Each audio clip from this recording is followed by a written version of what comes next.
Hello, Hello. and welcome to Planet Marzipan, Your Fish and Marillion podcast. where we talk about all things in the planet of Marillion and Fish.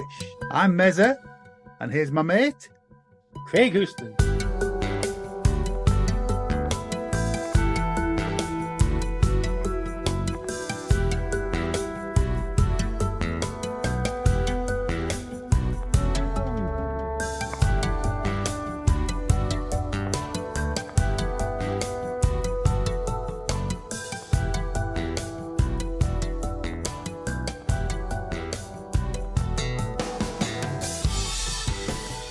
Hello, and welcome to Planet Marzipan. I'm Mezza. I'm here with my good friend. Hey, Craig, who's in the process of getting headbutted by Pepper as usual. Yeah, she knows I'm recording, so she's here front and centre. We need to get Pepper to speak, don't we? Really? Anyway, she's just purring her head off. I mean, if it was Izzy, she'd be chirping away, but yeah. And Pepper's joined us because we're here to talk about The Gathering. What is The Gathering? Craig, do you know what The Gathering is? It was a really exciting event that I really wished I could have gone to, but I couldn't because of work. Yes. Damn you, earning money. It was invited, as was I. The Gathering took place on the 6th and 7th of March 2026 in Keswick. And it was the brainchild of Paul Cavender and Mark Allatt. And it was a fish fans get together to celebrate the 1 year anniversary of Fish's final gigs. Celebrate or commiserate or both at the same time. Both at the same time, really. Yeah. We've got withdrawal symptoms, and because we're recording this on the 15th of March at the minute on a Sunday, and we've just gone past the anniversary of the final fling, and the amount of stuff that's been popping up on the Facebook posts and things like that. You look at it, you can't believe that it's been a year already, and it sinks in that we're not going to be doing it again, and it's really, really sad. Yeah, absolutely. Well, I don't want to steal Paul and Mark's thunder because we have got interviews with them in this episode. But the gist of the weekend was it was primarily Friday night to Sunday. Some people arrived earlier, and some people sort of stayed on and had a lovely week in Keswick as well, because it's a beautiful part of the world. Paul had rented a room above a pub in Keswick High Street called the Oddfellows Arms, and we had a room to ourselves with a projector and a big screen, and a few beers, a few drinks, watching some films there. I will allude to what some of those are in a minute. And then on the Saturday, there is a lovely Art Deco cinema in Keswick called the Alhambra. And they have two screens. The first screen is a 29-seat screen. So Paul had hired this 29-seat screen, and the legendary Henk Tempelman had been invited across. Henk, as some of you will know, is a Marillion video archivist. He helps out with the band with some of the deluxe versions, and he certainly helped Fish out as well. Henk has an incredible collection of video archive. If you've ever met Henk at a gig, he'll usually tease you by showing you something on his phone that you go, what? Never knew that existed. More about that later. And Henk has previously, again, I'm sorry if I'm stealing their thunder, they'll talk to you about this in the pod as well. Henk has previously had get-togethers at his house where he sort of showed videos to fellow fans. And Mark and Paul wanted to go over to that, but they thought, why not invite Henk over to the UK? So Henk brought his hard drive with some amazing footage. More of that in a minute. We had two sessions in the cinema, one in the afternoon, and then we went for a 3-course meal in a lovely cafe bar in Keswick called Fabrica, again, which Paul and his wife Maggie had arranged. And then we went back and had an evening session in the cinema where we saw something even more incredible footage. just told Craig about some of the things we saw, and he's kicking himself for not being there. But Salivating is the word. yes. But anyway, what you're going to hear now is I recorded some interviews with some of the guys on the Saturday morning after the Friday night. So there's a few sore heads on this, but we're all sat around the table in Paul and Maggie's. They have a holiday let which has six bedrooms, I think. So we were all in the living room there, reminiscing and getting the stories behind how some of these guys came to be fans. So I'm going to hand you over to me and some fans at the gathering. Okay, so it's Saturday morning, the 7th of March, and I'm here as a guest of the gathering. So we're going to ask Mark to tell us more about the gathering. What is it and why are we here? It's the brainchild of Paul Cavender, really. We were talking about it as long ago as last March in Glasgow. And Paul was on about getting a gathering meeting together a year after the end of a tour. So that's how it all started. Henk Tempelman had a party planned in Holland for showing his private collection of videos around about the same time. I think you need to clarify private collection of videos, because that, Henk's got two collections, hasn't he? It's not that collection; it's the other collection. One, isn't it? Yeah. You've got your private collection of videos, Henk. It's the one we don't talk about, isn't it? The one with the midget throwing in it. Henk's been compiling videos from Marillion and the Fish era for a long time, and he's got some stuff that a lot of people have never seen before. And once a year, he has a party in Holland and invites fans to come and watch.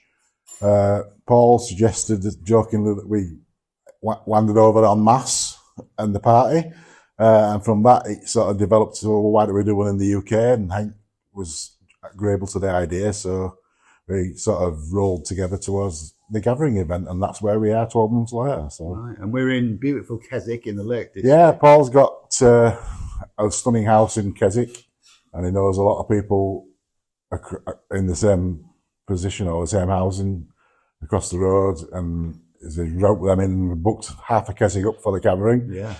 And there's probably 20 or 30 people come up this weekend to enjoy the festivities, if you like.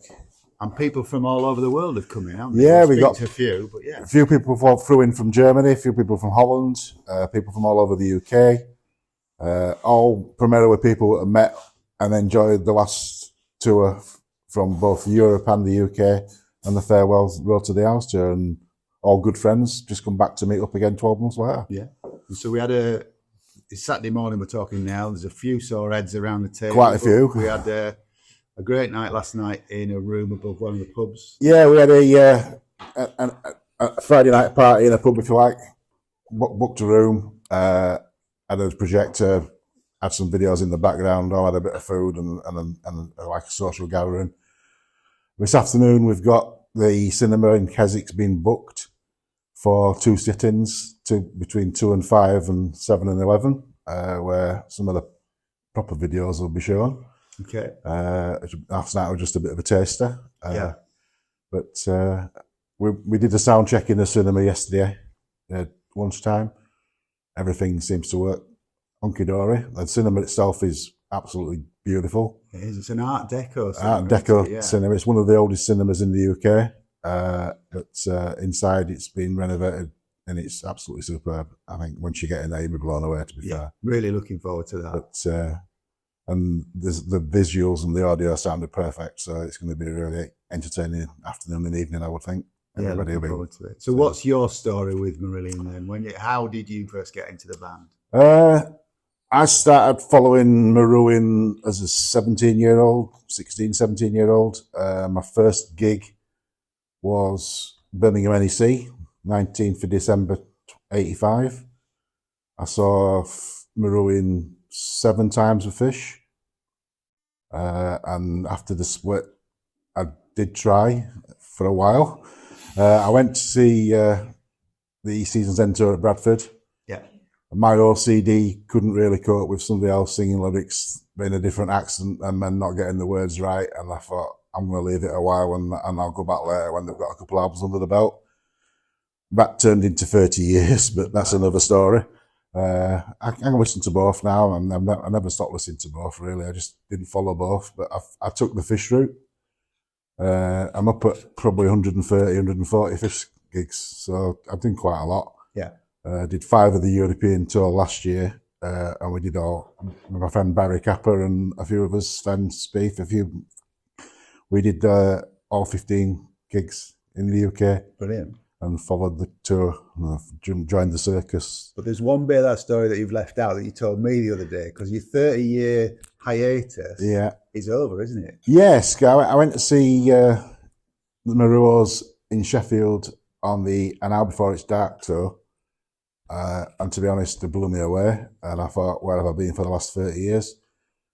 I didn't not follow Marillion. I bought all the albums up to the end of the EMI era, and then I sort of lost the plot a little bit, lost the way when they went independent so much.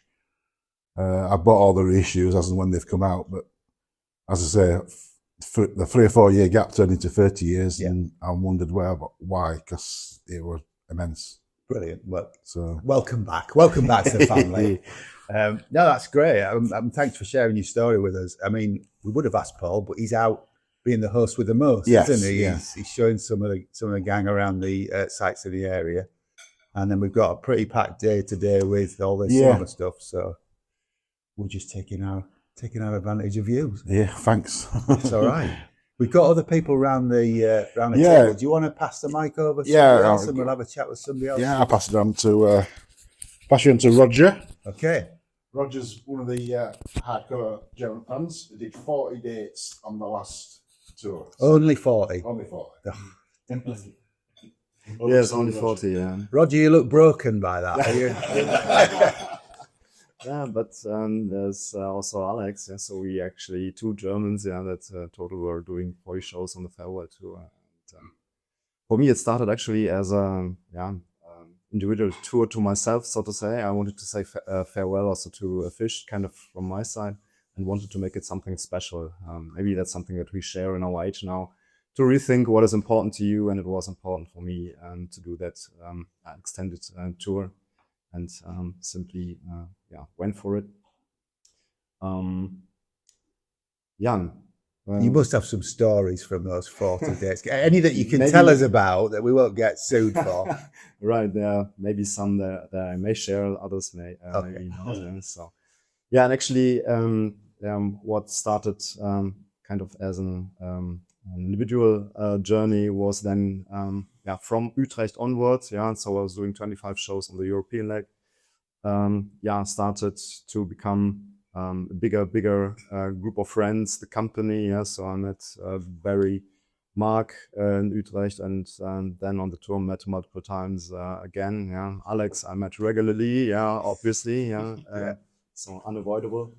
Wow. Kind of. That's a real compliment, that, isn't it? Always the same faces. Now we became friends, and very close during the tour, and having after show beers or meeting before the shows, during the shows. So it was really great company. So I really enjoyed it, and it was a lifetime journey for myself. Fantastic. Well, it's great to meet you. I think I saw you in Utrecht. I mean, we didn't know each other, but I think I saw you in Utrecht. Because Craig, as I said to some of the guys, Craig and I went across and did the second Utrecht on that first European leg. But I will ask you off mic about some of the stories that you can't tell us on mic. Okay, and I'll tell you about it later, listeners. Don't worry about it. Do you want to pass the mic over to the legendary Barry Capper? Of course. As seen on Fish on Friday. Yeah. Morning, Barry. Morning. It's nice to be here and having a laugh with some great friends that we've met over the years on tours, and making a great weekend up in, as you say, Keswick. It's a beautiful area. It's lovely, and this morning it's beautiful sunshine. We had snow yesterday. Yeah, on the top, so it's been good. And catching up with everyone again. Go on then, Barry. Where does your Marillion story start? So, like 1985, I had a friend who was into Marillion, and he played some records. I'd seen them on the old grey whistle test, Forgotten Sons and stuff like that. And then once my friend was playing my albums and that, I got into it then.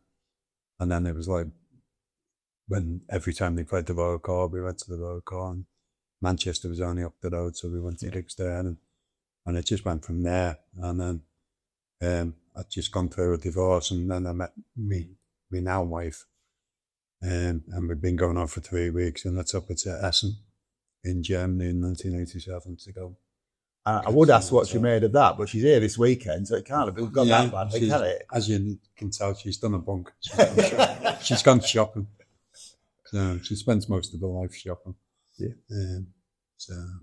And you did a lot of did you do all the UK leg? I did all the shows. I was the driver for most of the people that travelled with us. Yeah, travel.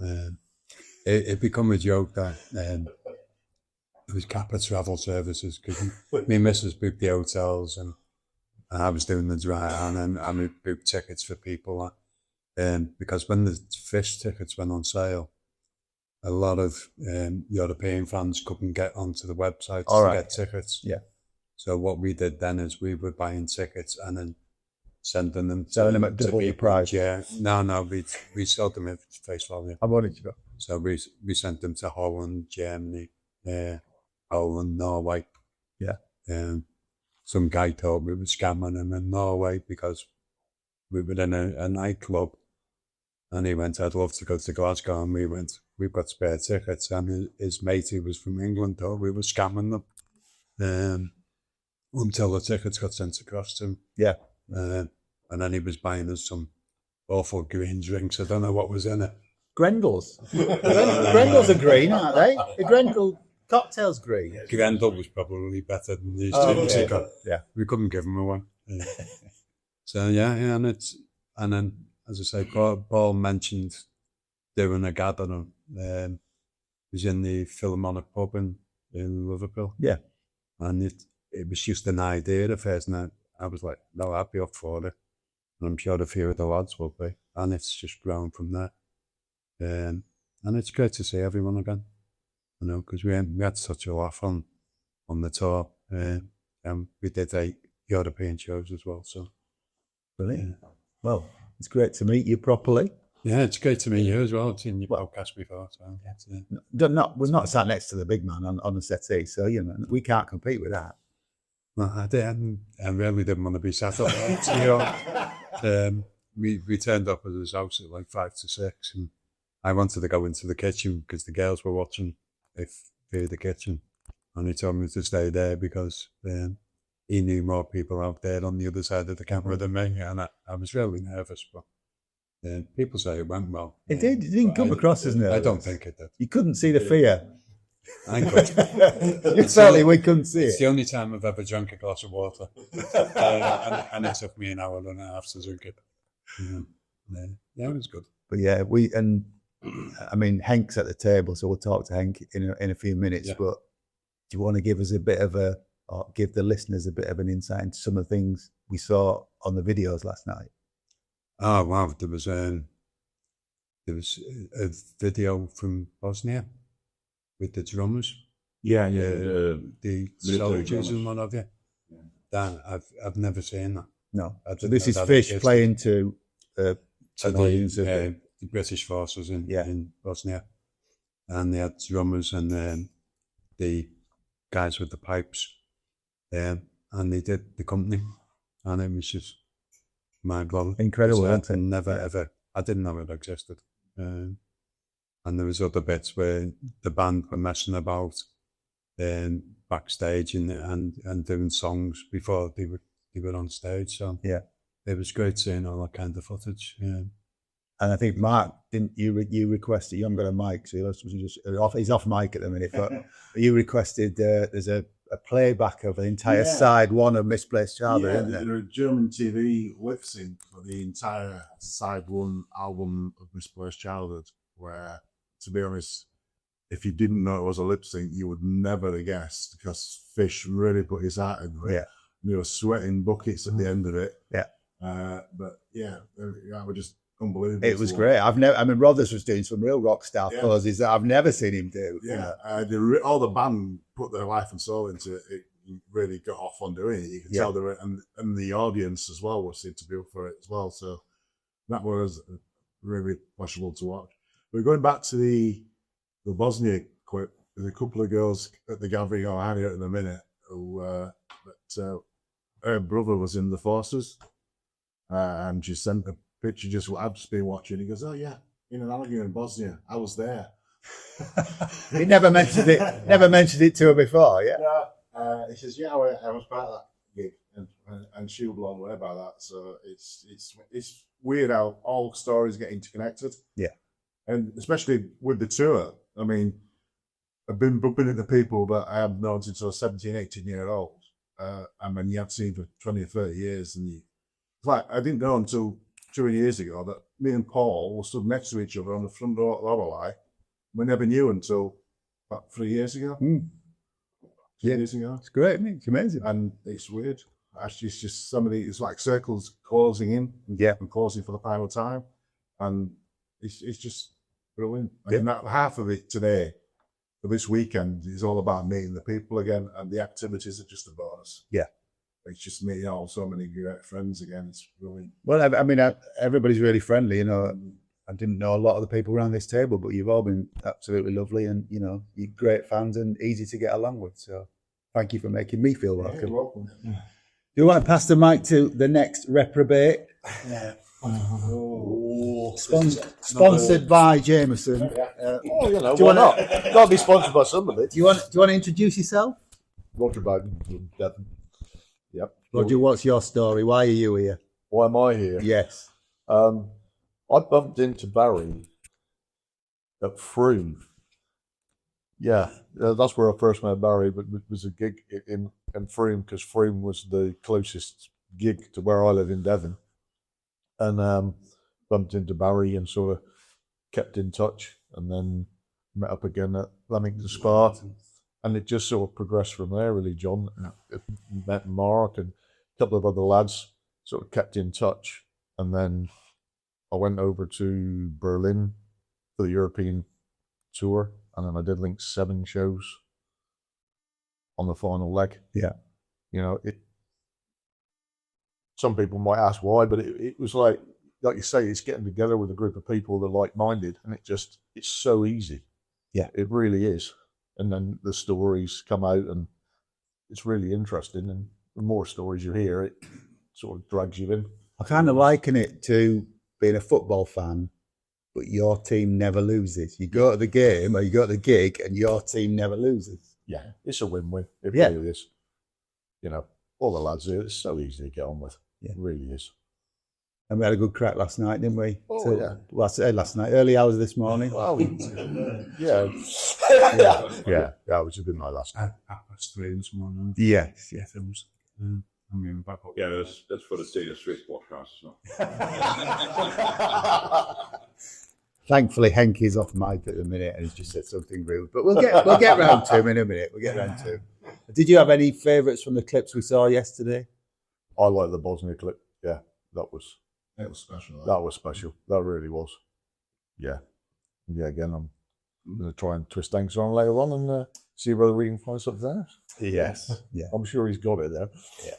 Yeah. Okay. Yeah. Do you want to pass the mic further around the table then? You want to introduce yourself? Yeah, I'm Alex. Roger talked about me before. This is your chance to get your own back now. Ah, no, that's all right. I'm really fond of Roger. I had quite a few drunken nights on the tour, and it was really nice. Yeah, for me, the tour basically was the same as for Roger, but I had to pull out of the UK gigs because my child got married.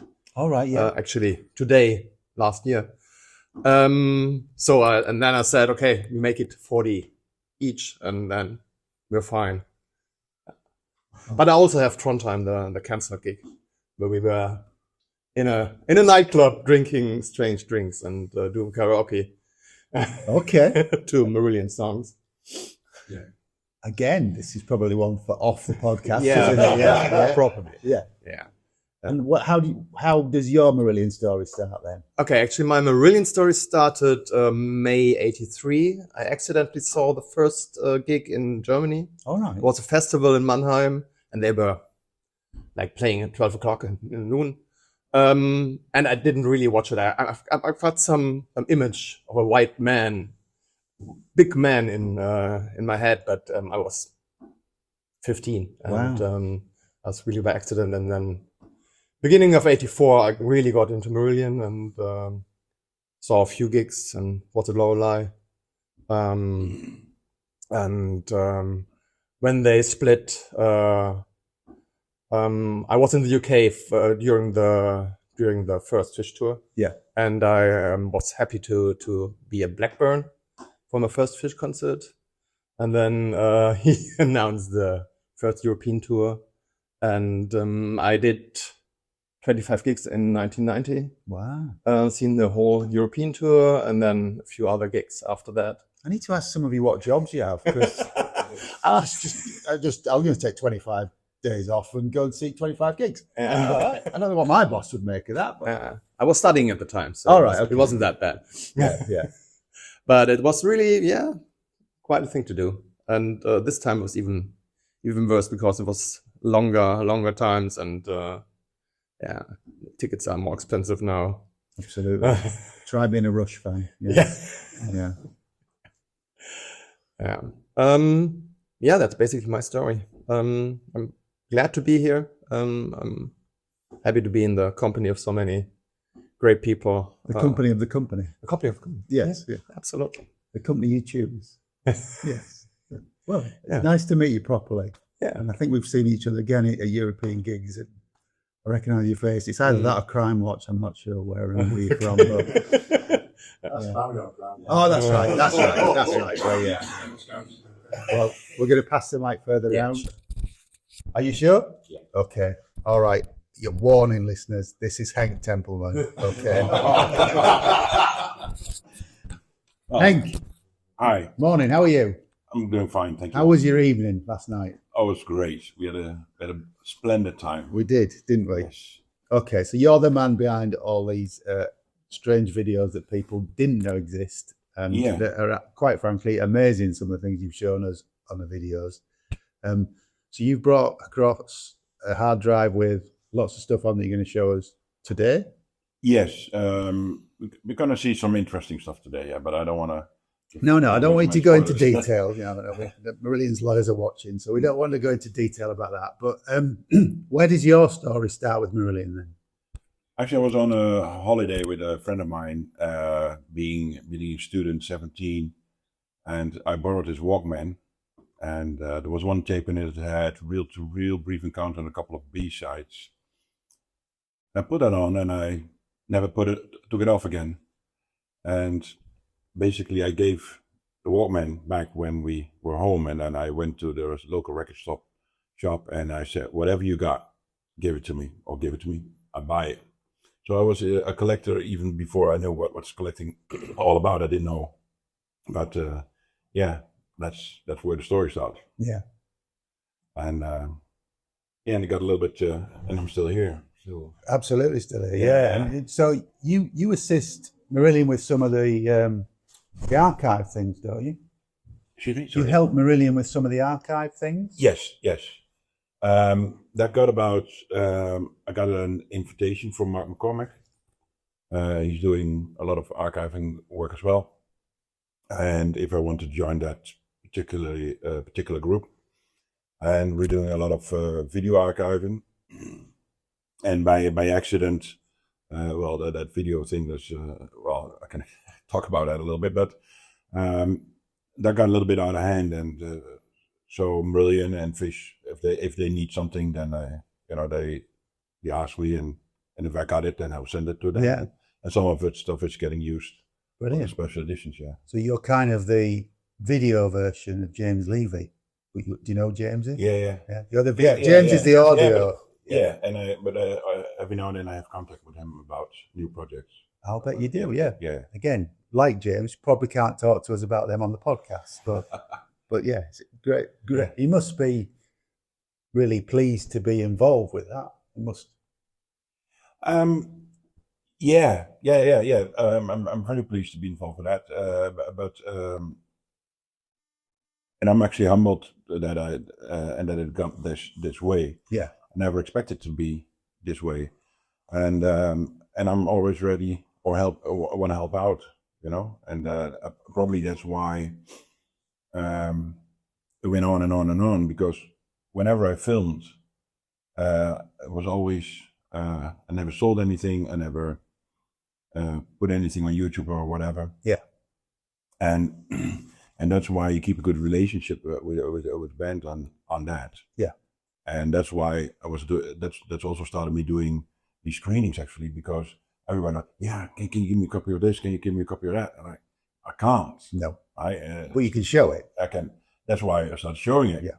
Right. And then I can select stuff which I can show or can't even show. And the first one we did in about 2002, I think. And we had a bunch of friends in Holland. Mm-hmm. And this is also how this came about, because I did last year the one in my own house. Yeah. And then some of these friends here wanted to come, and I said, well, that's a bit of a travel, and maybe it's easier for me to come here. So that was one of the things led to this gathering. Now you've got a lot of rare videos. Do you still get that sort of feeling in your stomach when you find something that you didn't know exist, or that I mean, there's some footage from '82 that I think we may see this weekend. So when you first saw that, what was you feeling? Oh, that's actually an interesting story. I saw the footage like 16 years ago, like a really bad VHS. Yeah. Copy. But then I knew it existed, and it was just a 50 minutes version, but I knew it has to be the whole show. And I tried to find the guy or get in contact with the guy who had that video, and it didn't work, and he had all kinds of personal issues. And it took about 10 years to get in contact with him. And he told me that Fish had it. So I reached out to Fish about that, and he was very open about it and nice about it, and said, yeah, I'm gonna look for you. And so a year went on, and he never looked, and you know how those things go. Yeah. And then I visited him a couple of times, and then he promised, yeah, we're gonna look for it together. So I sit on the couch with him, and then all of a sudden he gets up, yeah, we're gonna look for that video for you. So I'm like, oh, finally we're gonna find that video. And after 10 minutes he gave up, and then sit on the couch again, and that was it. And then the next day I'm going home without a video. And of course I didn't go only for that video. So that happened about 3 times that I was there, that I came back empty-handed. Well, not about that video. Yeah. Or I just couldn't ask him about it because his mind was somewhere else. So you can't always go in there and go, I want that. Yeah. So are we able to tell the listeners what this video is? Yeah, but there's more to that story. Right. Sorry. Because then he rang me and said, I'm gonna move, and can you get the rest of my video collection? I said, what? Yeah, you have to bring a car because it's big. And I'm like, wow. And I said, well, that's gonna be a bit of a problem. And I said, well, I'm gonna do it in November. And the week before I was going over, he rang me. I said, no, not gonna happen. I'm really busy with moving and with all kinds of stuff sorting out. Can't do it. I'm like, damn, that's not good. So in May 24, I gave him a call again. He said, well, it has to happen now, or it's not going to happen anymore. Yeah, come over this weekend. And I immediately booked a flight because we couldn't do it with a car. I came with an empty suitcase, and I spent 2 o'clock in the afternoon till about 3 at night in a separate room with my VCR. I brought a VCR, just checking all the tapes, and there was boxes and boxes of tapes. But the 6th tape I took out was that 82 video tape, and my heart dropped like, wow, this is it, So put it in, and I get sweating like, hopefully it works, and it did work, and yeah, nice. Then I played it fast forward, and yeah, it's a complete show. So that really made me excited. And then Fish walks in, and he goes like, oh, so if you finally found what you were looking for, yeah, I'm going home right now. Fast. So that was kind of funny. So what is it? What is Oh, that it's place? it's a concert in what's the place again? Night Moves in Glasgow. Glasgow, yeah. It's one camera, and apparently in back on those days, some of the clubs did film whoever was playing there, and then they will try to sell the tape to the band. And so this time they took the offer and took the tape. It's not the best of quality, but it's amazing. It's incredible. Yeah, you've seen bits. You saw a little bit of it, yeah. I mean, this is the other thing to say about Henk. He's a lovely guy. If you see him at a gig, he'll get his phone out and show you 30 seconds of something in a bar, and then put his phone away just to tease you. Yeah, well, I'm getting really excited about. Is that a lie? No, it's not a lie. There's people around the table are nodding. Yeah. It's of course that's if you collect something, if you collect anything, you want to show it off. You want to show. Yeah. I get it. And half of the fun is you, because you're like a little leprechaun. You've got this big grin on your face. We've done that. I couldn't think of one. You've got this big grin on your face when you're showing people. So you really, yeah. I'm getting really excited. And when Fish drove me to the airport, and he said, "You probably got the biggest collection of my videos in the world." I said, "I might, but don't worry, I'm not watching your face every day." I'm not watching. Sometimes you just watch as a collector, like, "Oh yeah, that's really," like you get a new stamp, like, "Oh, that's really nice," and you put it away, and then maybe a year later you pick it up. "Oh yeah, that was really nice." You get that. That's it. I'm not gonna. Well, again, when I was talking to you about you getting stuff together for this weekend, and you were kind of rediscovering things that you'd got on your hard drives and in your collection, and sort of you knew they were there, but you kind of rediscovered it again. Yeah, I spent a lot of time flicking through the channels on the TV. I think that's a bonus point for the first person to get a lyric in the conversation. Anyway, I been flicking through the files, and sometimes I was like, "Oh wow, that's really nice. I have to bring this." And that same with the Yugoslavia or the Sarajevo video. Oh wow, yeah, I kind of forgot that was happening on that video. So that's nice. Yeah, it's good.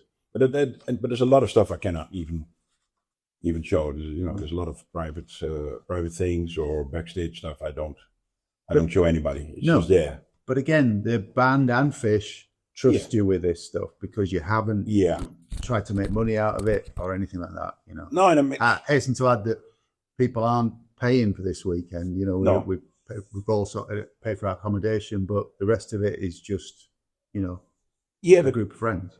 It's a way to let other people enjoy what I accumulated. Yeah, and that's very nice, right? And and I always said, and my door is open. If somebody really wants to see a video, drop by. Maybe a little announcement. Yeah, let you know. Let me know. Yeah. But my door is open. Come if you want to see something, you can do it, right? Because I love hanging out with people and friends and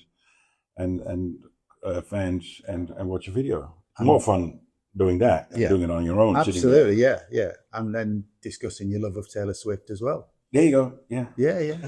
You brought that up. I think that's a good point to pause. So thank you for that, guys. Right. I'm going to try and catch up with you later on, but it could get messy. But let's have a really good weekend. And we have been brilliant so far. And thanks for making us feel welcome.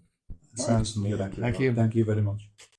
Okay, well, that was the Saturday morning. How bad was your head? I was okay, actually. I wasn't too bad. I think I was probably drunk still. But the guy who came up with the idea originally, Paul Cavender, wasn't at that table. He was out showing people around Keswick. So when Paul came back, I took the opportunity to go off in another quieter room and talk to him and Mark again about the origins of the weekend. And here's our conversation. Okay, so it's later on Saturday lunchtime, and Paul's just returned from his travels, from his walks with some of the fellow gathering guests. So, Paul, you're the man behind this idea. So do you want to introduce yourself and let us know a little bit about how this came about? Yeah, of course. I'm feeling very self-conscious at the moment. Okay. Well, let's get past that. As I've just described to you before we put the microphone on. So the gathering, well, there's multiple things that sort of influenced me wanting to organise this. Okay, and actually the most important thing was the people I met on the Road to the Isles tour. That's and of course there's a lot of those people here today. Yeah.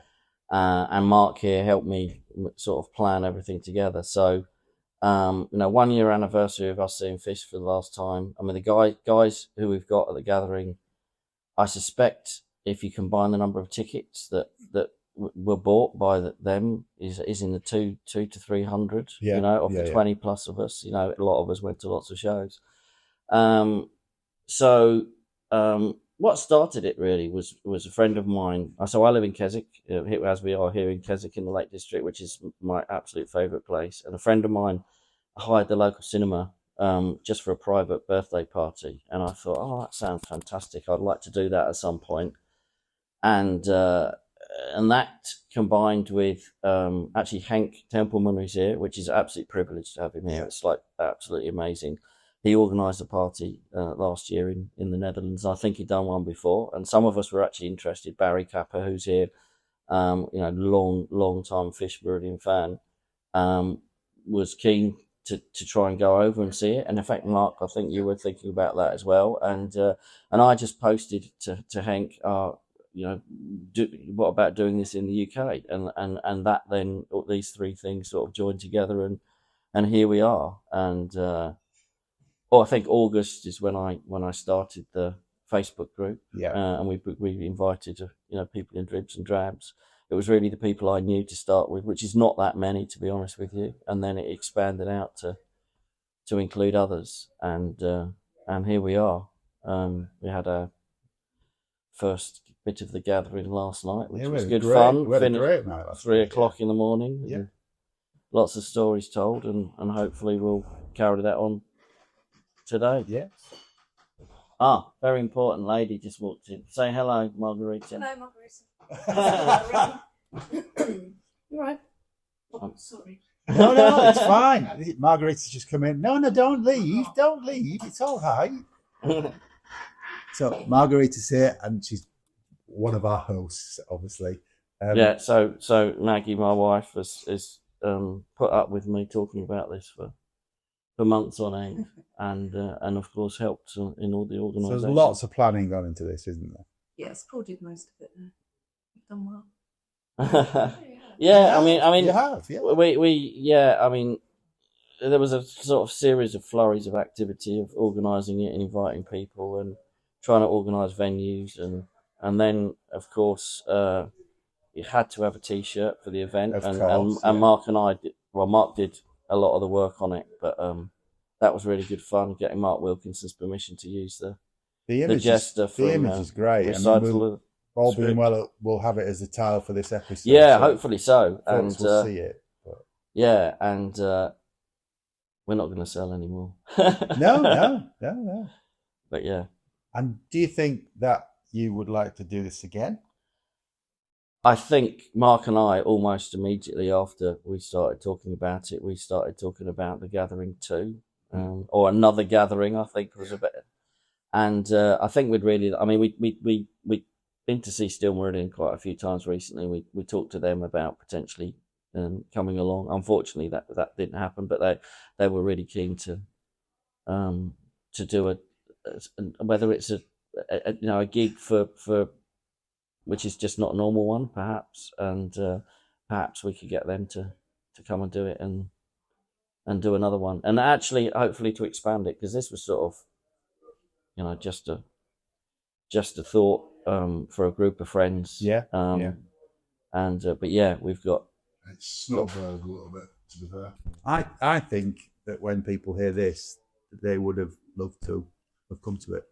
Yeah, I mean, there's a few posts that went out when actually Mark's put a lot of posts on that people have commented on, I didn't know about this event, and it was really, just the people. I'd start with that I knew. Yeah. Okay, and what was really important for me is that everyone who attended were real long-term Marillion Fish fans, particularly Fish fans. I mean, this is really about Fish solo rather than Marillion, although of course we have to go back to the 80s and talk about that as well. Yeah. But it was that the people who were queuing up at the front of the shows for hours on end, and that's where a lot of us met actually. So Richard and Roger, I don't know whether you've spoken to, and Alex. I mean, the amount of shows they went to was unbelievable. I'm enjoying this now. So, and actually, it's not that bad, is it? One of the things that I got really excited. I mean, I think that I used to see people with T-shirts that I didn't have and been to gigs that I hadn't been to, and I got jealous about this. Okay, and actually, the reverse of that now. So some of the guys here got to go to the after show party at the end of the tour, and I didn't go. I wasn't as hardcore as some of those guys were. And I was really, really excited. So we were sitting in the hotel after the last gig, and Fish, or Derek, as I guess he's called now, He walked in the hotel and said hi to everyone, and they were going off to the after party, and I saw a couple who are not here, unfortunately, Andy, and I always pronounce her name wrong, and Ellie. Couldn't make it, and I remember watching them waiting to go to the after show party. I mean, they were at the front of every show in the UK, and I was really excited that people got that opportunity. We were talking about the atmosphere in the pubs in Glasgow that weekend was over those. Well, it was Sunday, Monday, wasn't it? But the atmosphere was brilliant, wasn't it? Every pub you went in, there were Fish fans. Absolutely, yeah. I mean, what was funny for me is actually some of the guys here wouldn't have experienced that because they were queuing from 5, 6 in the morning. And there's a Scottish couple actually I stood in the queue with in Aylesbury, and also in Glasgow, and I couldn't find them. Okay, so I and I'm not very good at remembering people's names. And I spoke to them for ages at both shows, and I know they've been to a lot. So I apologise to them for not inviting. If you're listening to this, please comment on the absolutely. We'll put you back in touch with Paul. They lived in rural Scotland, I believe. Right. And, I really wanted to invite them. Yeah. It's been a great event, and we're only sort of halfway through. Well, we've got the cinema this afternoon. Yeah, the main event, was always about the cinema. And it's a really iconic building in Keswick. It's completely different from all the others. And if you've got the image, the T-shirt image on the if you can see it, that's the cinema in Keswick. And we sort of Mark did an airbrush version of it using a little bit of technology. It's very Wilkinson-esque, isn't it? Well, yeah. I mean, in fact, when I originally thought of it, I think I was saying to some people yesterday, I had this, idea in mind, and the first version of it, I had a green glow that I put on using AI, and something was missing from it, and then I realised what I had in mind was the Recycle the Script video cover. And then we popped the Jester and walking in the cinema, and it looks great. It's brilliant. Brilliant, really good. It's come out rather well, to be fair. Yeah. Took a bit of tweaking that we got there, but and the fact that Mark gives permission to use the Jester made it, it made it special. Absolutely, and I bought the Recycle the Script Gliso, is it you pronounce? Which Mark did specially for me, and I asked him to. You have not seen it, John. Actually, no, I asked him to, when he wrote the Recycle the Script, I asked him to put it in brackets after it for the gathering. So he's written that on there. So that's going to go up. It should be framed already, but it's one of those things I forgot to do. So it's going to go up on the wall in their house with some of the other stuff that I've got. Well, I mean, the only thing I haven't asked, Paul, is how your Marillion story began. That's an interesting one. So I had a friend of mine at school, Nick Bruce, right, who it'd be interesting to see if he's listening to this. And he had all of the Marillion singles and all of the Iron Maiden singles and albums. and I think it was early '85 actually. So it was before. It was actually what was interesting, and again we were talking about this the other day because it's a long time ago. I remember listening to the 14th of December 1984 Hammersmith Odeon show, which was on the BBC, and he had that on a tape. Yeah. And I was listening to that and reel to reel, and my stepfather is a huge music fan. Brought me up listening to all sorts of 70s, 60s and 70s, mainly rock music, but he didn't really like progressive rock. So actually, rather subliminally, I decided that was the thing that I should like because it was different to what he liked. Yeah, I mean, he's a massive Pink Floyd fan, so I was a big Pink Floyd fan as well. So my Marillion story started in early '85, and then of course Misplaced hit, and it was like huge. Yeah. And I had to wait actually till 13th of December '85. Brixton Academy was my first live show. And of course they cancelled a lot of the tour. But I remember getting a bootleg tape of the first show in Ireland, and they played Market Square Heroes halfway through the set. It's the only time I think they did that on that tour, and they played The Web, which at the time and maybe is my favourite Marillion song. Right. And they joined them together. I don't know whether you've got the bootleg of it. It's really interesting, and I remember being at Brixton and then playing The Web, and then me expecting it to go into Market Square Heroes, and it didn't. Yeah. But yeah, I was really, really. I don't know what the term you would use, but I was so interested in the different set lists and working out what they were going to play. Yeah, absolutely. I mean, to this day, I can remember the dates of shows and what was played and everything. And I collected the bootlegs and really, really interested me. And then after that, I went to as many shows as I could. I think I last count 17 shows. Went to the last one I saw with Fish was Sheffield City Hall. We were talking about this. Yeah, which was a rearranged show after the cancelled one. Yeah. But yeah, Lorelei, Mark and I actually, we worked out we were standing next to each other at the front of Lorelei, and we didn't meet until a couple of years ago. So there was a guy who had a, what was it, Marquee Choral Society. We had a London Marquee Choral Society banner. Right. Yeah, and I remember at one point holding one of the holding this up.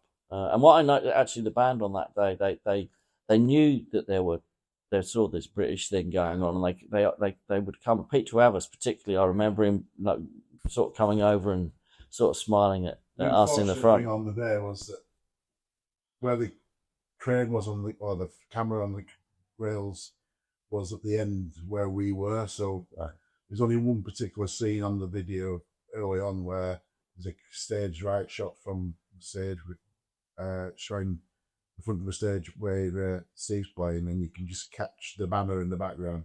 The resolution's not good enough to pick out individual faces, but you can see the banner. But you know you're in that area. Yeah, I've spent years like pausing that various times to try and see if I was on it. Roger, one of the guys you spoke to this morning, he's on the credits, opening credits somewhere in Lorelei. Is he? Yeah, he wasn't the guy with the Just as a Jester, was he? He wasn't. Yeah, actually interesting. I mean, I don't know what Maggie's going to think about this. My girlfriend at the time, Karen, who I haven't seen for a very long time, she would come along to the shows, and right. she was at Lorelei and Milton Keynes the year before. And yeah, I mean, I was really lucky because I got to, not by planning. Well, I guess I went to a lot of shows then, but I went to the 6th of Feb. 86, which was the 00 charity gig when they had Mickey Simmons and Mike Oldfield and those guys come on, Steve Hackett. Interestingly, they played I Know What I Like in Your Wardrobe, and I didn't know what it was. I'd never heard it. Really? Okay. I was like 17, or I was just about to turn 18, and I didn't know what it was, and so I found out afterwards that this was Genesis song. Yeah.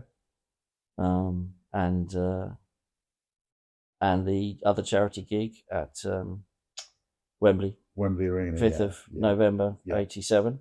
And I always, Marco from Marco's Marillion Museum, what an amazing job this guy has done. And so a lot of the memories, I guess, that some of us has, he's helped to sort of,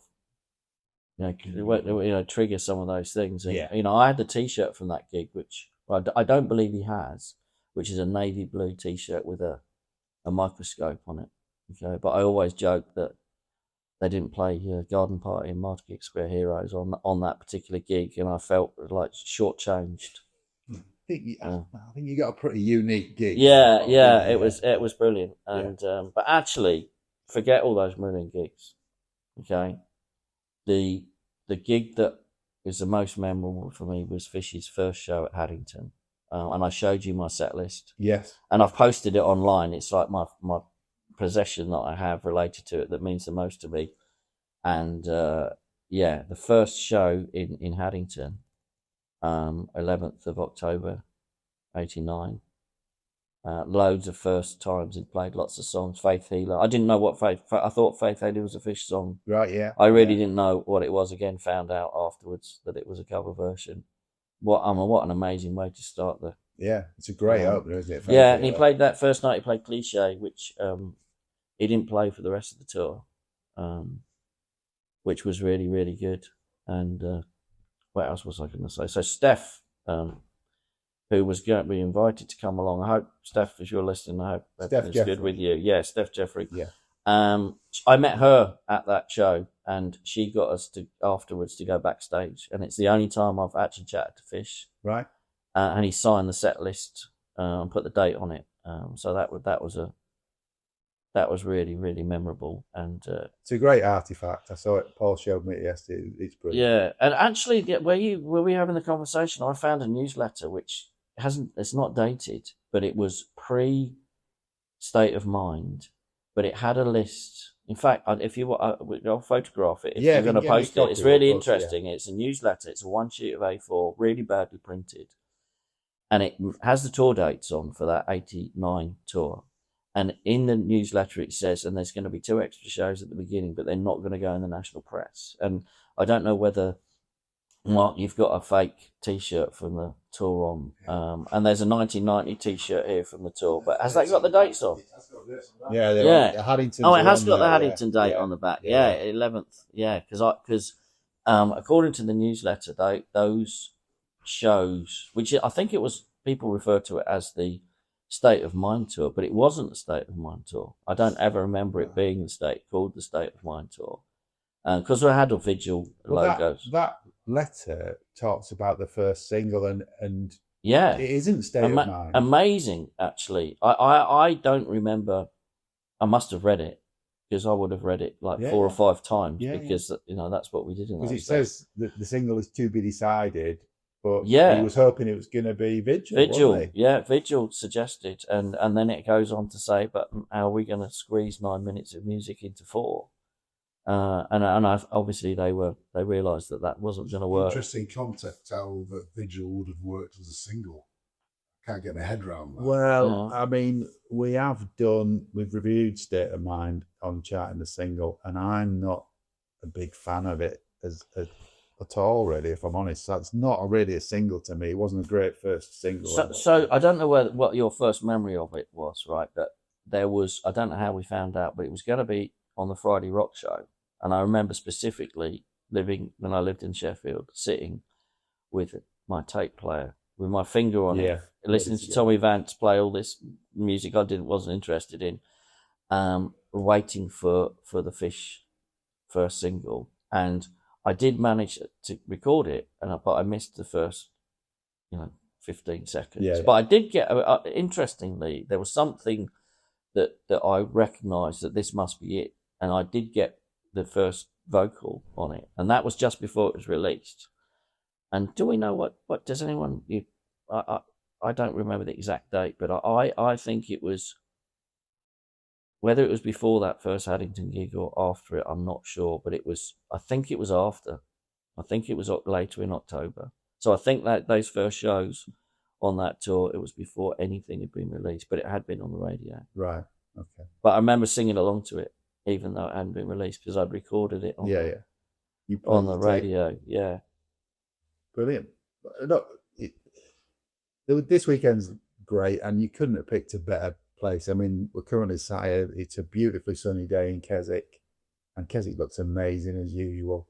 But all the people here, as I've said in the first interview, really friendly, really made me feel welcome. And I want to thank you guys for inviting me. Absolute pleasure. I mean, and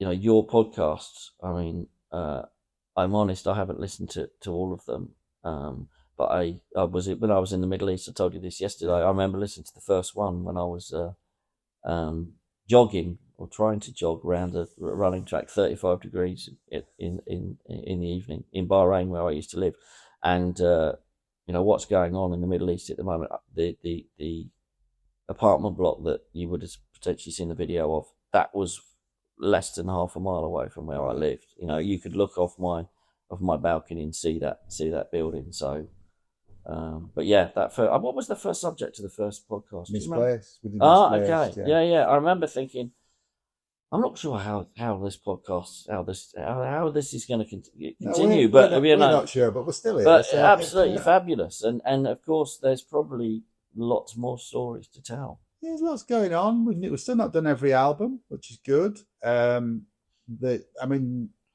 Unfortunately, Derek's currently on hiatus. We'll see how that pans out. But Marillion is still putting stuff out. There's reissues coming out. There's yet more reissues of picture discs and that sort of I tell you, John. Right, you invited me to be on your recent one. I'm not sure it's gone out yet about singles, right? On internal X. I tell you what, I'd be really interested in, and I'm not sure what detail you've done. So the thing that was always interests me is what songs were played on what tours, and any particular one-offs and things like that. But also what songs have never been played live. Mm-hmm. Okay, and actually that would be really interesting to to look at that and maybe surmise some of the reasons why. In fact, I went to the it was called the Web Night Out in April '88. Yeah. And I asked Peter Ravas, why have you never played Just for the Record? And I think his response, which was probably quite smart, is well, he said, it was just for the record. Mm. And obviously that has been played. I think Fish has played it because they played the whole, and I think Steve Rothery Band have probably played it as well. But that was those sort of things was what fascinated me at the time. Is what hasn't been played live. Good idea, yeah. And setlist.fm is what a brilliant resource. Yeah. And I've put a few things on there over the years, and people have corrected me a few times as well. It's a great idea. We're always open to ideas for episodes. That's a brilliant idea. Yeah, I could bore you for hours. No, it's fine. We've got plans to do. We've done a couple of the Marillion weekends. Sorry, who?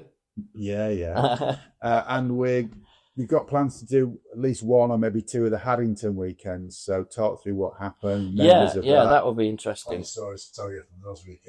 Yeah. So you guys are more than welcome to come on to one of those. We'd love to have you back on the pod. But thanks for talking to us today. Real pleasure. And you've relaxed now from when we first started chatting, which is good. No, well, I mean, I think it's when you think you know what you're talking about, you're more confident. We never know what we're talking about, but that's the theme of the pod. That's all right. Everyone's got an opinion, and they're all valid. That's the thing. But look, thanks for the great weekend, and thanks for being on the pod today. Thank you. Brilliant. Thank you. So I want to thank Paul and Mark for inviting me and Craig to the weekend. Everybody was really lovely and made me feel welcome. It's a shame that Craig wasn't able to be there. He's kicking himself twice as much now because I'm going to go through some of the things that we saw. So on the Friday evening in the pub, we saw some incredible footage, which I think Barry Kappa's just alluded to in one of the interviews. There was some footage of Fish and his band playing to the forces in Bosnia. And they had some pipe drummers on with them, and it was incredible to see the band are really getting off on it. And then the camera kind of pans to the audience, and all the forces are in their combat gear, and they're all just dancing about, having a great time. There's also a piece of footage I've never seen before, which is Marillion lip syncing to the whole of side one of Misplaced Childhood on a German TV show, I think it is, but it looks like Top of the Pops for UK viewers. You'll understand that. Listeners, what am I talking about? Viewers, listeners, you'll understand what that means. But I mean, they're all going for it. Fish is giving it all the stuff with his hands, and and then Rothers is throwing some real rock star poses, which I have never seen him do before. That was really, really interesting to see. There was lots of other stuff besides. On the Saturday afternoon, Henk had put together a real mixed bag of stuff. He sent me across the list. I'm going to give you some of the highlights of what we saw.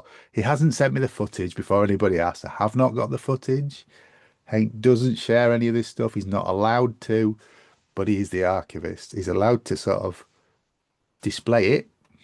And I think, as he talked about in his interview, that's what he likes to do, show off his collection to fans who would appreciate it. But in the Saturday afternoon, we saw some footage from Haddington Corn Exchange in 1989, the build up to one of the gigs. We then saw Vigil from the first night in Utrecht 2024 on a 3-camera film. We saw the whole of side 2 of Misplaced Childhood filmed in Berlin in 1988.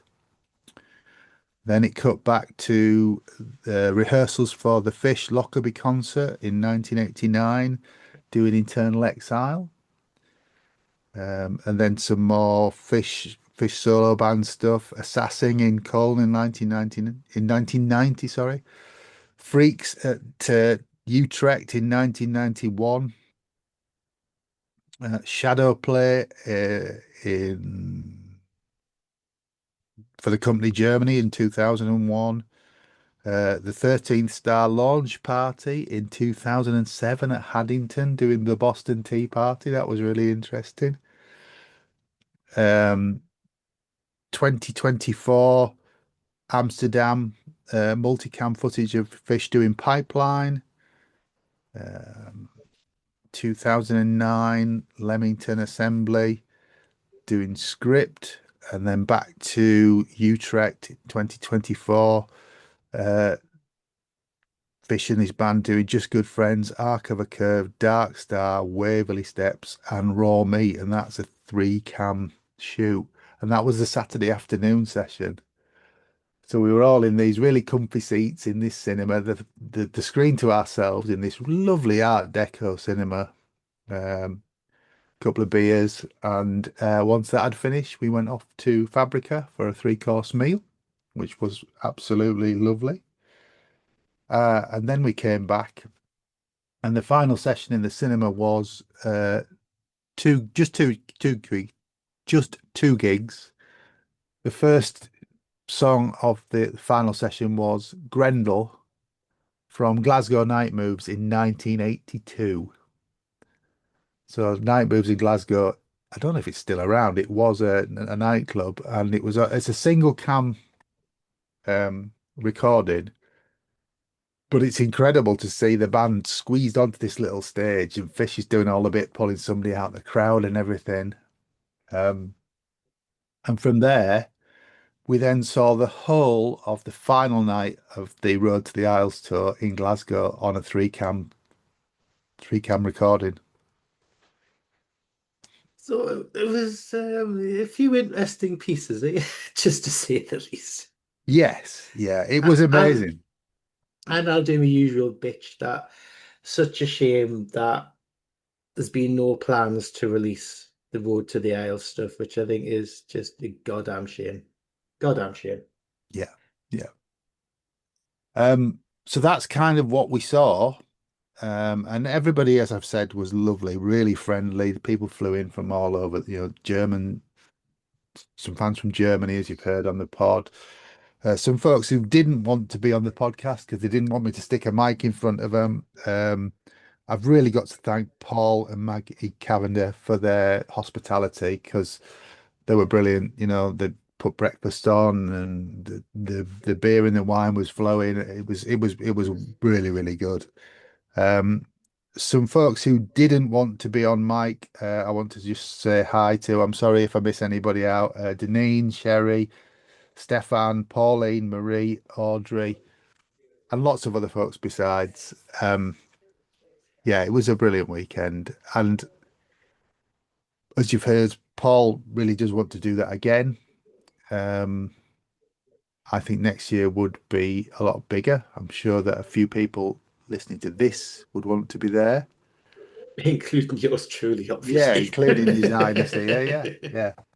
What I did do was capture a few folks at 8 o'clock on the Sunday morning. So you're going to hear from Ian, who only joined us on the Saturday, arrived late, but he came up to me and said how much he enjoyed the podcast. So Ian, thank you for the lovely comments about the podcast.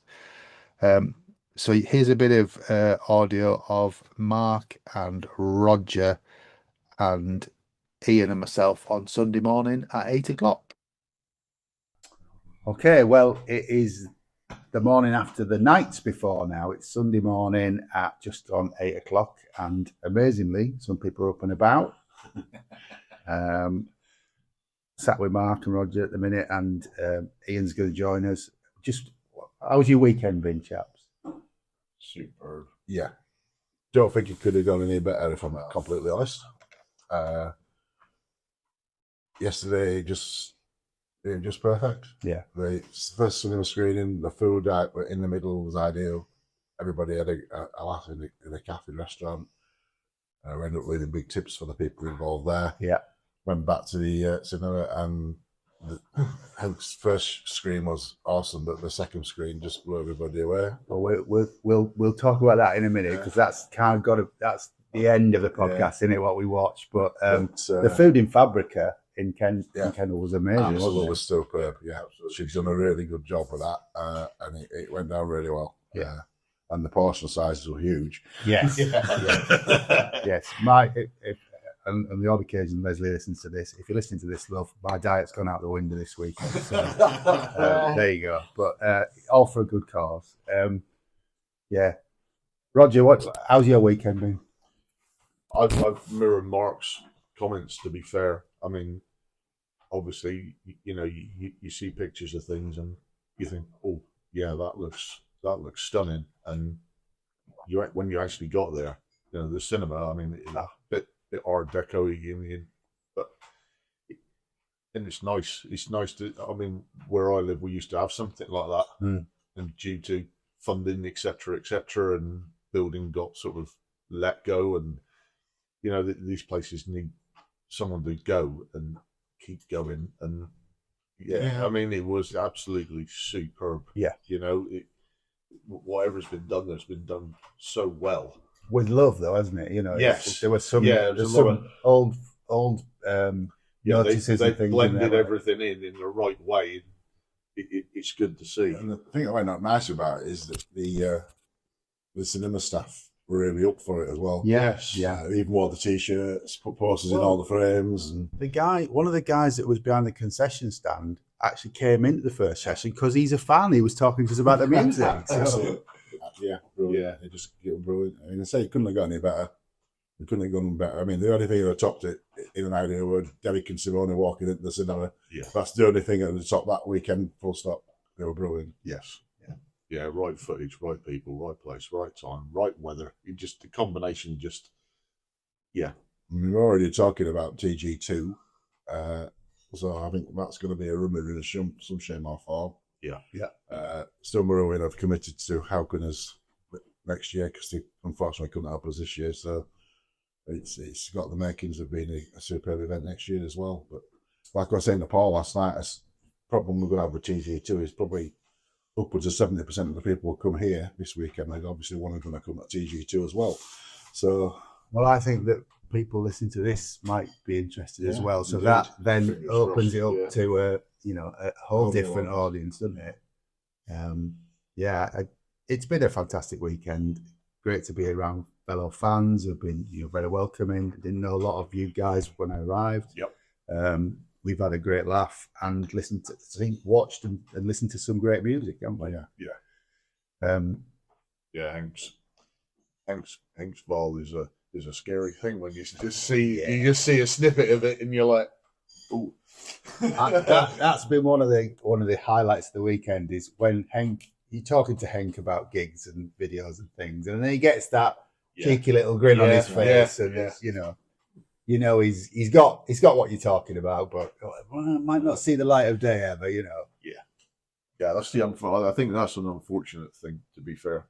Obviously people have made decisions about release of certain items, and I suppose from the fan side, you're like, I really, really wish you could change people's minds, but the people do what people do, John, for various reasons, and it's just you just think to yourself, maybe someone might be able to twist an arm here or there, but and it would just be a shame.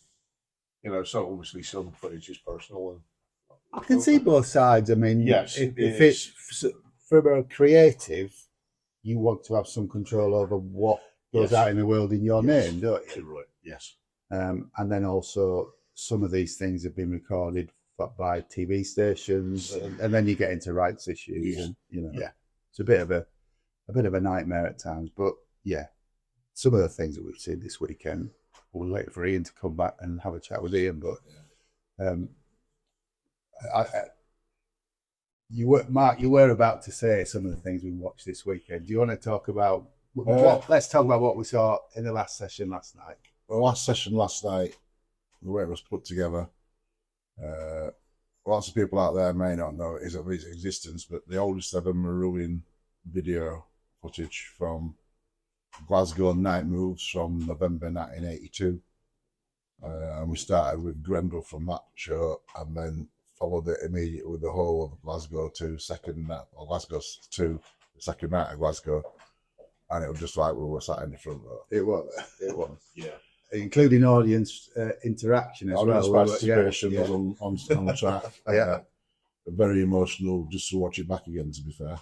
A few people tears in their eyes, my eyes leaked a little bit at one point, but it were perfect, absolutely perfect. Yeah, really good show, and a great recording as well. Yeah. The quality of that footage was stunning. To be fair. Ian's just rejoined us, so Ian arrived yesterday, and I introduced myself to Ian, and we had a brief chat, and despite the fact I was wearing a Planet Marzipan t-shirt and a Planet Marzipan hoodie, Ian's one of our listeners, aren't you? I am. Well, thank you for that, first of all. I have to say, no money has changed hands here, listeners, so before he says whatever he's about to say, I haven't paid him, all right. But you listened since the beginning? Yeah, I listened since the beginning. Our first ever gig was 19th of December 1985, Birmingham NEC, Marillion, supported by Beltane Fire. And since then, I've spent hundreds and thousands of pounds and continue to spend money. Did Henk have a clip for you last night? Did he show you some? I watched it last night. Yeah, very, very interesting. First time I've seen footage. Yeah. I've only ever seen 2 pictures from, Beltane Fire were great, weren't they, that gig? With the flexi disc in the programme as well. Yeah. It was amazing because back then there wasn't all the motorways, so it was a coach trip from Peterborough to Birmingham, and the total price, including the ticket, £13.50. Wow. Could do us a few more of those, yeah. Yeah, I don't think that's ever going to come back, is it? I think my coach trip from Wakefield was £15 including the ticket. Was it? Yeah. We used to have, I think it was Way Ahead Travel used to do them from York.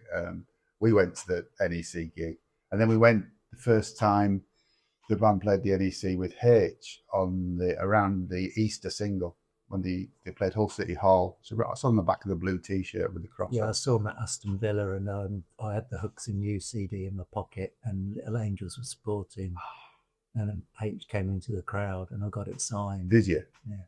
Little Angels are back, by the way. I've got tickets to see Little Angels again. Scarborough band, name it, local to me, but yeah. And you listen to Planet Music as well? Yeah. We had a conversation about the headphone dust episode. Well, thank you for that. Interesting, the word we want. It's cost me money. Has it? The Simple Minds one. The Blu-ray from Super Deluxe. Yeah. Yeah, Gray's a big fan of that, but it does sound great on that disc, doesn't it? Sounds really good. Have you delved into any other albums? Because we've done some fairly Yeah. eclectic stuff on there, haven't we? Yeah, I've had a listen to most of them. Does it help to know in advance what we're going to talk about? Yeah. Yeah, we're trying to do that a bit. We did. Yeah, and as I said yesterday, I recommend listening to Leanne Caress's second album, which I am a big fan of. So we'll put that on the list. I mean, her third. By the time we do it, her third album is probably going to be out, isn't it? Because she's working on something now, isn't she? Yeah, I bought tickets to see Marillion on the next tour in Newcastle and Liverpool. Right. I'll be going to. Well, we shall meet in Gateshead, and we shall meet you in York. Yeah, Gateshead's Craig's home ground, so we always have to do that one, and then obviously coming to York. So be rude not to walk into town and go see him. But yeah, how's your weekend been? And although it was one day, we packed a lot into it yesterday. Very enjoyable, very interesting footage, and it was great to see the Utrecht gig, having been there for the 2 nights. Yeah, and the Glasgow footage as well. I was there for 2 nights. And that's how you met Paul and Mark in Utrecht? I met Paul. Yeah. Oh, Paul, beg your pardon.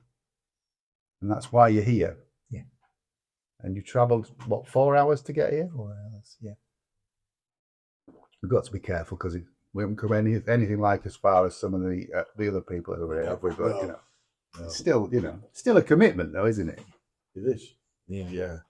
Yeah, and last year I went to Girona. Yeah. The mate who I went with to Birmingham NEC in '85 is out in Lisbon. So a couple of years ago I did the Lisbon weekend with him. Did Girona and Leicester. Girona was great, I hear. It was, yeah. I thought the second night at Leicester the crowd was really good. Like the Lisbon one 2 years ago on the Saturday night, it was just blew the. Yeah. Well, the plans for next year that we've heard about look even bigger. So, lots of weekends next year. Are you doing Pompeii? Are you going to Pompeii in summer? No. It's oversubscribed, I think is the word, isn't it? Yeah. But it's been really nice to meet and to be so enthusiastic about the podcast. Most of these guys are like, well, what are you talking about podcast? Yeah, I bought after the last Planet Marzipan episode, I bought the couple of downloads from Rackets Bandcamp. Oh, the 2 front row. Yeah, the Leeds show is just super. It's amazing, isn't it? Yeah, the Leeds. Imagine they both are, and the work that James has done, sort of digging things out of the archive. I mean, by the time you hear this, listeners, this would have gone out. But I was just listening this morning. Craig sent me the first edit of the Richard Barbieri, Steve Hogarth interview that's going out on Tuesday, and that's really interesting. Yeah, I was listening to that the other day. Yeah, we chatted with him about Not the Weapon. But I mean, Richard's really chatty as well on there, which is great because he's notoriously quite quiet. Mm-hmm. But yeah, I mean, as I say, thank you for listening to the podcast, and thanks to you guys for listening to it, who are listening to it now, because it's opened up things like this weekend that would never have got here. The restraining order would have kicked in before, wouldn't it? But now, Ian touched briefly then on the Utrecht gig. Now, we're privileged to be involved with that. For people who out there who probably don't know, the Utrecht gig was filmed for Fish's own use. Yeah. And we filmed it on a 3-cam setup, and it were all combined. It was shot in 4K, and it went itself very, very well to the big screen last night. I was really impressed how it came across on the big screen. Yeah. The version of Just Good Friends from that gig is sublime. It's amazing. Absolutely sublime. Yeah. But yeah, it was a pleasure to be involved with that. And Liz definitely gave that a different edge. Yeah. I think she raised Fish's game, didn't she? A bit. She kind of pushed him. I put a clip on last week onto the Fish official Fish Facebook group of a TV clip that I'd found from back in the day with Sam Brown and Fish singing the duet live, and as live as it could have been at the time. I think it was actually recorded live, right, for Scottish TV. and then just for a bit of fun, put a poll on there to see what people thought and who they thought was the best vocalist. That I think they both brought their own bits to that. Definitely. But Wiz made it her own over the last two European soiree in the UK. Well, Sam's had vocal problems, hasn't she, in the last few years? Yeah, she's not in the best of forms, unfortunately. No, that's a shame. I thought Gentleman's Excuse Me in Utrecht was the best I've ever heard him sing it over all the years. It was Yeah, I mean, I thought the shows in Europe were good, but the shows in the UK they were a notch above. And every show seemed to get better every night. Yeah. And when we got to the second leg of the tour, after the 2 days off between Nottingham and Liverpool, every show was just A1 perfect. He seemed to be more relaxed, as though he kind of was focused on the end and the last Glasgow. Yeah. And as it got nearer, instead of getting more tense, he kind of relaxed into it, didn't he? Yeah. I mean, Liverpool was a bit of a slow burn because it was a seated auditorium. Yeah. By the time we got to the encores, it were rocking. And then every show from then onwards, Newcastle was special, being the last UK gig. Mm-hmm. Aberdeen was special. And then the two Glasgows, obviously, just folklore now. Yeah. In Glasgow after the gig, I went back to meet Paul and his wife at the Leopold Hotel, and the band and Fish came in. Fish came into the room, big gave applause, and everybody started shouting and clapping, "Fish, fish, fish, fish." And then I started shouting, "Derek, Derek, Derek," and he pointed to me and he said, "That man's got it." Yeah. Yeah, it was a brilliant weekend. As with this, and to see, I'm sure listeners, you would love to see this footage. I don't know if it'll ever come out, but to get the chance to see it this weekend has been amazing. Yeah. Well, I think that's a good point to draw this to a close. So thanks again for a great weekend. Thank you. If you're interested in this, keep an eye on Facebook, because I know that Paul and Mark have got plans to do it again next year. Yeah, we'll see. It's looking positive, so we could be on with that. So okay, I'm going to hand back over to Craig and me. And that is The Gathering. What a fantastic weekend. We got fully merched up. There was a T-shirt and a mug for everybody that attended. I have one of these for Craig as well. And as I left, Paul gave me a lovely card that he had made for everybody. And he just put inside, I have to say, I don't know whether Paul talks about it in the interview. When I introduced myself as Mezza, Paul was really confused. So he struggled to call me John or Mezza all weekend. But, so the card is addressed to John/Mezza. It was an absolute pleasure to meet you, and was amazing to be involved a little in Planet Marzipan. I definitely want to arrange a gathering too, and we'd love to have you and Craig involved. Cheers, Paul and Maggie, which I thought was a nice touch. Everybody was really, really friendly, as you'd expect. There was a fair proportion of fans who just followed Fish there, but there were some stalwarts, as you can hear. Mark has kind of come round again after 30 years away from the band, and Sherry and Marie are definitely going to Pompeii. We talked about that in the pub. So it was really, really good, and I'm so glad to have done it, and really, really pleased to have been invited. Fantastic. Yeah, so I'm green with envy, but there you go. Yeah. So yeah, what a great weekend. As you can see from the tile, Mark did a great job on the image for the weekend, which looks very Mark Wilkinson-esque. But yeah, fantastic. The Gathering 2026. It's in the record books. All that remains to be said is it's good night from me. And it's good night from him. Take care. And stay alive.